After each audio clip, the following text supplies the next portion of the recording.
स्वागत है आपका आपके YouTube चैनल एडमेरिट बाय सोनू सर में।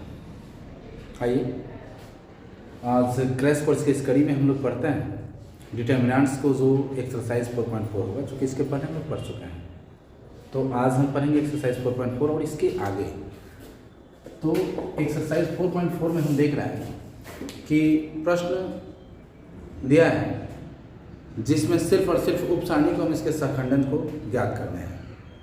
उप सारणी और इसके सहखंड को ज्ञात करना है। उप सारणी का मतलब मेनोर कहेंगे और सहखंडन यानी कोफैक्टर कहेंगे। तो कोफैक्टर मेनोर को फाइंड करना है। तो एग्जांपल देने से पहले मैं एक्सरसाइज ही शुरू कर देता हूँ। आपका पहला क्वेश्चन का पहला प्रश्न दिया हुआ है। मान लेते हैं कि a इक्वल टू वैल्यू क्या है 2 - 4 एंड 0 3 इतना दिया गया है। अब यहाँ हम जानते हैं कि अगर कोई ए आई जे डिटर्मिनेंट्स दिया हुआ है और इसका पूछा जाए कि आप मेनोर फाइंड कीजिए यानी कि उप सारणी फाइंड कीजिए, तो उप सारणी के लिए क्या होता है M11, ठीक है। अच्छा, एम आई जे के फॉर्म में हम लोग फाइंड कर लेते हैं, जिसमें M11 M12 M2 M22 ऐसे करके निकालते हैं। और इसका इस ए आई जे का अगर मैं कहूँ कि को फैक्टर कैसे फाइंड करते हैं, तो इसके लिए क्या करते हैं कि -1 i प्लस जे। यहाँ मैं पहले बता चुका हूँ कि दोनों का समेसन अगर इवन आता है तो उसके लिए कहाँ परिवर्तन करते हैं, ऑड आता है तो कहाँ परिवर्तन करते हैं। तो मिनोर में जो मान आया है इसमें किसी प्रकार से कोई परिवर्तन नहीं होता है, लेकिन इसी मिनोर में देखते हैं कि यदि ये आई जे की वैल्यू आई प्लस जे का समेसन ऑड आता है तो ऑड आने के फलस्वरूप इस मिनोर के वैल्यू को चेंज करते हैं, मतलब माइनस को प्लस कर देते हैं, प्लस को माइनस कर देते हैं। इस फॉर्म में हम लोग ज्ञात करते हैं। चलिए आइए देखते हैं आई जे के फॉर्म में। यहाँ पे A11 हो सकता है चूँकि 2 × 2 ऑर्डर है, तो 2 × 2 ऑर्डर में हम देख रहे हैं कि 2 रो है और 2 कॉलम है ना। तो शुरू करते हैं हम ए आई जे के रूप में A11 से। A11 यहाँ पे लिख देते हैं हम मिनोर A11 यानी पहला रो पहला कॉलम जोड़ेंगे, तो खैर इसमें तो जोड़ने की ज़रूरत नहीं है। A11 यानी पहला रो और पहला कॉलम, तो पहला रो और पहला कॉलम को हम ढकते हैं तो क्या बच रहा है हमारा 3 बच रहा है। यहाँ ए से डिनोट नहीं कीजिए, इसको M से डिनोट कर दीजिए। आगे लिखेंगे M12 यानी पहला रो और दूसरा कॉलम, पहला रो और दूसरा कॉलम ढकने के फलस्वरूप हमारा क्या बच रहा है 0 बच रहा है। अब इसके आगे तो है नहीं 2 1 दूसरा रो पहला कॉलम, दूसरा रो और पहला कॉलम को ढकने के फलस्वरूप क्या आ रहा है तो -4 आ रहा है।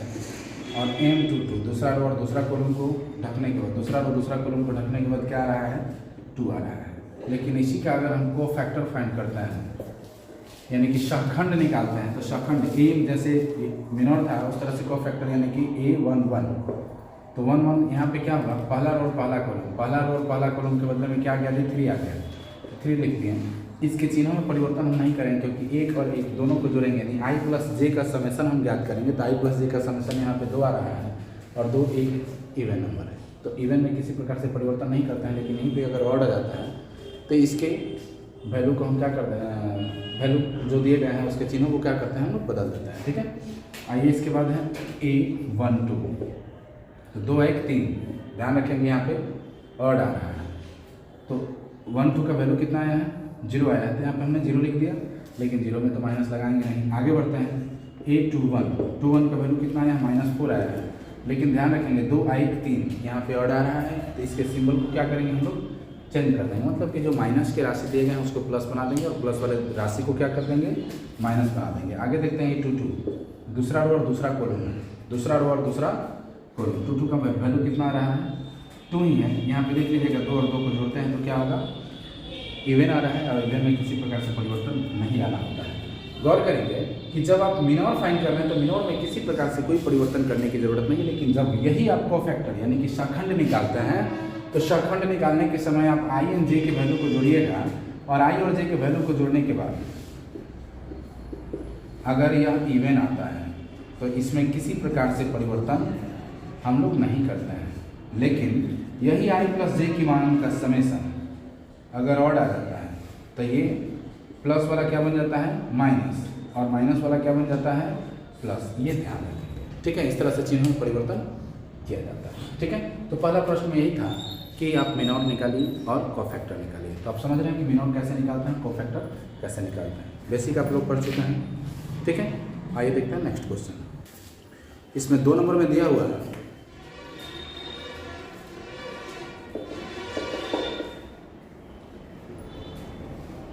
ABCN, बस सेम वही है। पहले क्या करना है, मिनोर फाइंड करना है। तो मिनोर के लिए मैंने क्या बताया, M11 यानी कि पहला रो कॉलम क्या आया, D आया। M12 पहला रो दूसरा कॉलम, पहला रो और दूसरा कॉलम रखने के फलस्वरूप क्या आ रहा है, B आ रहा है। M13 नहीं, सॉरी 3 नहीं है, यहाँ पे 2 1 कर देता है। दूसरा रो पहला कॉलम, दूसरा रो और पहला कॉलम क्या बच रहा है, C बच रहा है। और M22 यानी कि दूसरा रो और दूसरा कॉलम, दूसरा रो और दूसरा कॉलम को ढकने के बाद क्या आया, A आया। सेम यही चीज़ आपका कोफैक्टर में भी होता है, लेकिन कोफैक्टर में हम करते क्या है, 1 2 1 का 2 3 यानी कि विषम संख्या आ जा रहा है। तो इसका चिन्ह क्या हो जाएगा, बदल जाएगा। 2 1 2 1 3 C है तो ये क्या हो जाएगा, -C। और ये 2 2 यानी 2 2 4, कहीं किसी प्रकार से कोई परिवर्तन नहीं हुआ। इस तरह से मिनोर एंड कोफैक्टर को फाइंड कर लेना होता है। ठीक है, आइए देखते हैं नेक्स्ट क्वेश्चन को। क्वेश्चन नंबर 2 सेम वही चीज़ है, इसमें मिनोर एंड कोफैक्टर को फाइंड करना है।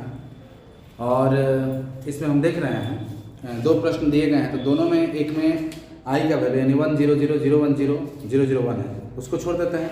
आइए देखते हैं क्वेश्चन नंबर 2 का 2 let A equal to value है आपका 104 35 - 1 और 0 1 2। ठीक है, इसमें भी आपको क्या निकालना है, सबसे पहले मिनोर निकालना है। मिनोर के लिए अभी 2 × 2 ऑर्डर में तो आप डायरेक्ट मान लिख दे रहे थे, लेकिन यहाँ 3 × 3 ऑर्डर है ना। तो इसके खातिर हम क्या करेंगे, M11 यानी पहला रो पहला कॉलम, तो पहला रो और पहला कॉलम ढकने के बाद हमें क्या मिल रहा है जी, ये राशि प्राप्त हो रहा है 5 - 1 1 और 2। अब इसको हम हल करेंगे तो 5 दूनी 10 माइनस 1 में -1 से गुना करेंगे तो -1 हो जाएगा, तो माइनस माइनस प्लस यानी 10 से 11। आगे क्या लिखेंगे, M12 पहला रो और दूसरा कॉलम, तो पहला रो और दूसरा कॉलम,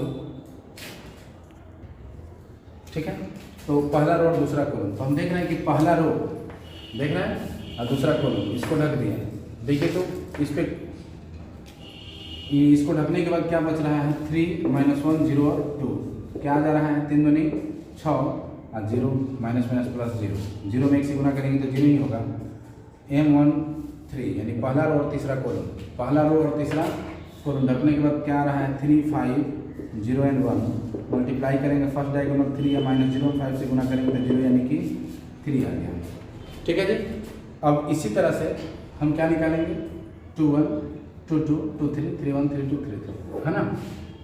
अब यहाँ पे क्या करिए, M21 यानी दूसरा रो पहला कॉलम, दूसरा रो और पहला कॉलम, तो दूसरा रो और पहला कॉलम ढकने के बाद क्या आ रहा है, 0 4 1 2, तो फर्स्ट डायगोनल 0 में 2 से गुना करेंगे तो 0 - 4 एकम 4 बराबर कितना आ गया, -4। M22 दूसरा रो दूसरा कॉलम, दूसरा रो दूसरा कॉलम ढकने के बाद 1 4 0 2 आ रहा है, 1 4 0 2 आ रहा है, 2 एकम 2 -0 बराबर 2 हो गया।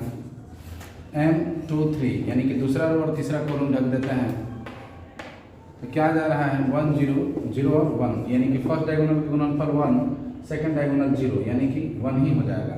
फिर आगे आते हैं M31, चूँकि पहला दूसरा और तीसरा से शुरू करते हैं, तो M31 में क्या है, 3 1 यानी पहला तीसरा रो और पहला कॉलम ढकने के बाद क्या रहा है, 0 4 और 5 - 1 यानी कि कितना आया, 0 में 1 से गुना करेंगे यानी -1 से तो 0 आ जाएगा, और -5 का 20 यानी कि -20 आ गया। M32 की बात हम कहेंगे, क्या आया, 1 4 3 -1 यानी कि -1 और -12 यानी कि कितना आ गया, -13। और M33 की बात कहेंगे तो M33 क्या आएगा हमारा, M33 जो है इसको हम लोग याद कर लेते हैं। M33 में तीसरा रो तीसरा कॉलम है, इधर प्राप्त कर लेते हैं। M33 तीसरा रो तीसरा कॉलम है, 1 0 एंड 3 5। क्या आया 5 एकम 5 माइनस 0 में 3 से गुणा करेंगे 0 यानी कि 5 ही आ गया। मतलब कि हमारा मिनोर कंप्लीट है ना। इस तरह से आसानी से हम लोग मिनोर को फाइंड कर सकते हैं। ठीक है, आइए देखते हैं इसी का कोफैक्टर कैसे निकालना होगा। तो मैंने क्या बताया कि कोफैक्टर सेम रहता है, कोफैक्टर सेम रहता है, परिवर्तन होता कहाँ है। तो मैं बता रहा हूँ कोफैक्टर भी यही होता है, सिर्फ परिवर्तन क्या होता है जी।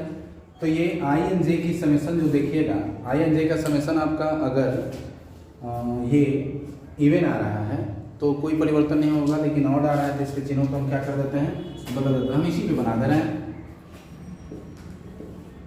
कोफैक्टर।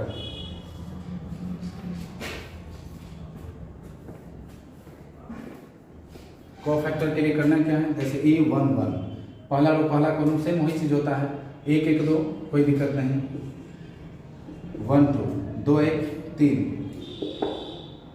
6 2 1 3 विषम आ रहा है तो इसके चिन्हों को बदल दीजिए।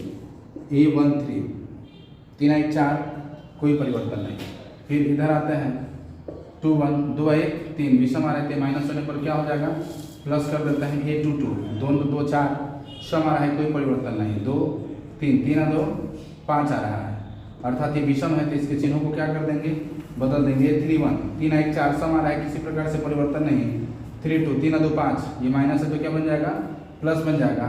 और यहाँ पे A33 3 3 6 हो जा रहा है, अर्थात इसमें किसी प्रकार से कोई परिवर्तन नहीं होगा। तो रहता से आप सेम वही है, आप जस्ट उसके बाद इसको नोट कर लेंगे, यानी कि आपका मिनोर एंड कोफैक्टर दोनों ऐसे प्राप्त कर लेते हैं। ठीक है, आइए देखते हैं नेक्स्ट क्वेश्चन को। चलिए क्वेश्चन नंबर 3 में दिया हुआ है डेल्टा इक्वल टू 538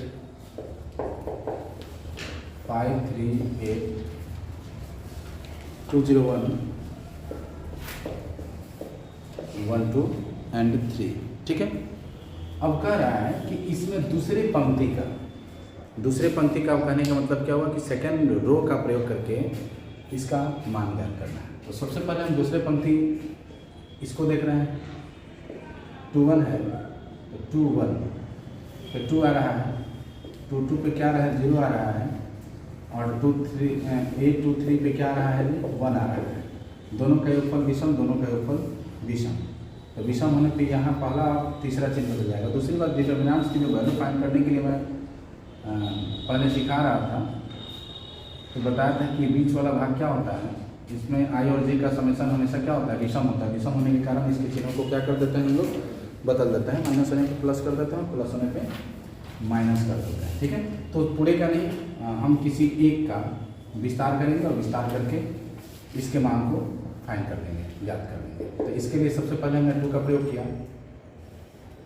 तो 2 नहीं बल्कि ये माइनस हो जाएगा।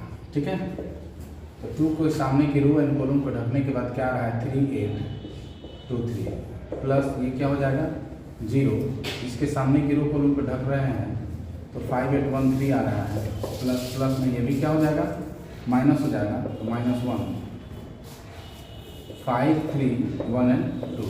अब क्या करते हैं, -2 इंटू 3 3 जो 9 माइनस 8 2 जा 16 प्लस 0 इंटू 5 3 जा 15 minus 8 -1 into 10 minus 3 equal to -2 into 9 में से 16 को लेस करेंगे तो -7 0 इंटू 7 -1 इंटू 7, यानी कि कितना माइनस माइनस प्लस 7 दूनी कितना हो गया 14 प्लस 0 -7, यानी 14 में से 0 घटाएंगे, 0 जोड़ेंगे तो 14 ही, में से 7 घटाएंगे तो क्या आएगा 7। तक पूछा जाए इसका वैल्यू कितना होगा तो क्या लिख देंगे हम लोग कि 7 होगा। ठीक है, अगर यहाँ पे दूसरे पंक्ति की बात कर रहा था, पहले पंक्ति की कहे या चाहे तीसरे पंक्ति की कहे, पहले कॉलम दूसरे कॉलम और तीसरे अस्त कॉलम मतलब स्तंभ को कहे, तो हम किसी एक का आसानी से ऐसे विस्तार कर सकते हैं। और ध्यान रहे कि डिटर्मिनेंट्स में किसी भी एक रो या किसी भी एक कॉलम का विस्तार कर देते हैं तो इसका वैल्यू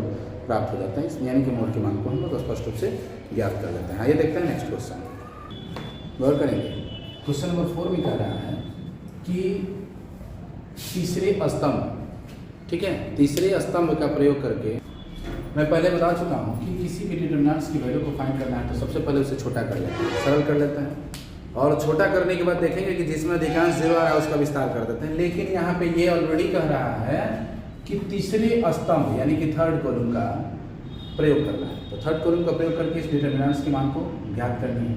तो थर्ड कॉलम के लिए जैसे आप यहाँ पे 1 1 1 2 1 3 करते हैं, तो ये 1 3 आपका आ गया y z, ये 2 3 आपका आ गया z x, और आपका 3 3 आ गया x y। यहाँ पे देख रहे हैं कि ये प्लस होगा, ये प्लस होगा, 3 1 4 3 3 6, लेकिन 3 2 5 6 विषम है, तो इसका मान यानी कि बीच वाला मान हमेशा क्या रहेगा जी, माइनस रहेगा। आइए इसको हम बनाते हैं, विस्तार करते हैं इसका सीधे।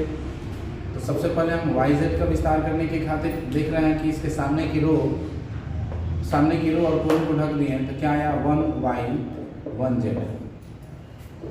यहाँ पे माइनस हो जाएगा, क्यों होगा माइनस, अभी आपने देखा 1x and 1z plus xy, सामने की रो कॉलम को ढक दिए हैं तो 1x 1y।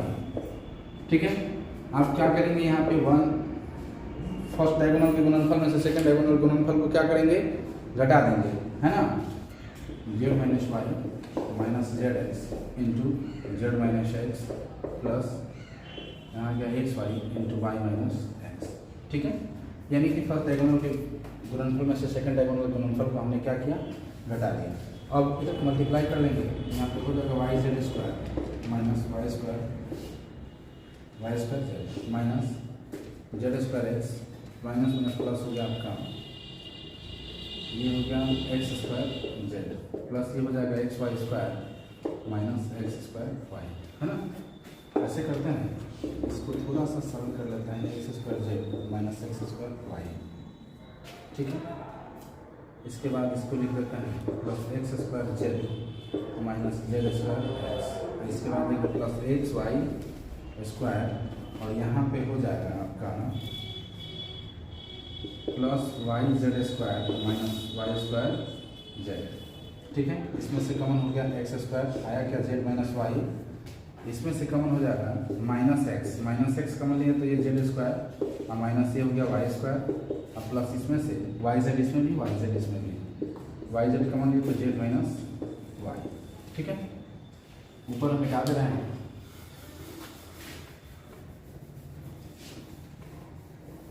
अब यहाँ पे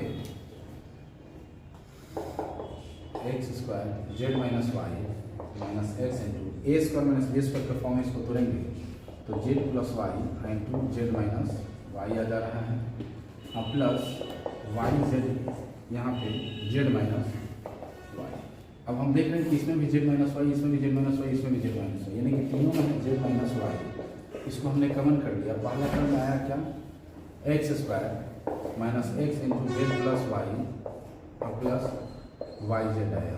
ठीक है, ऐसे इसको और हल करने की खातिर हम क्या करते हैं, x square minus x z minus x y और प्लस वाई जेड। अब यहाँ पे क्या कॉमन हो जाएगा, इसमें से एक्स कॉमन हो जाएगा और इसमें से वाई कॉमन हो जाएगा, जेड माइनस वाई, इसमें से हम एक्स कॉमन लेते हैं तो एक्स माइनस जेड हो जा रहा है, और इसमें से माइनस वाई कॉमन ले लेते हैं तो आपका हो जा रहा है माइनस वाला प्लस एक्स हो गया, प्लस वाला माइनस जेड हो गया। ठीक है, इसको मिटा देते हैं। अब यहाँ पे देख रहे हैं कि जेड माइनस वाई हो गया, अब इसमें से कॉमन हो जाएगा एक्स माइनस जेड, अब बचेगा क्या, एक्स माइनस वाई। ठीक है, तो अब पूछा जाए कि इसका रियल वैल्यू क्या होगा, तो हम लिख देंगे, सजा दीजिए कि x minus y x minus z into z minus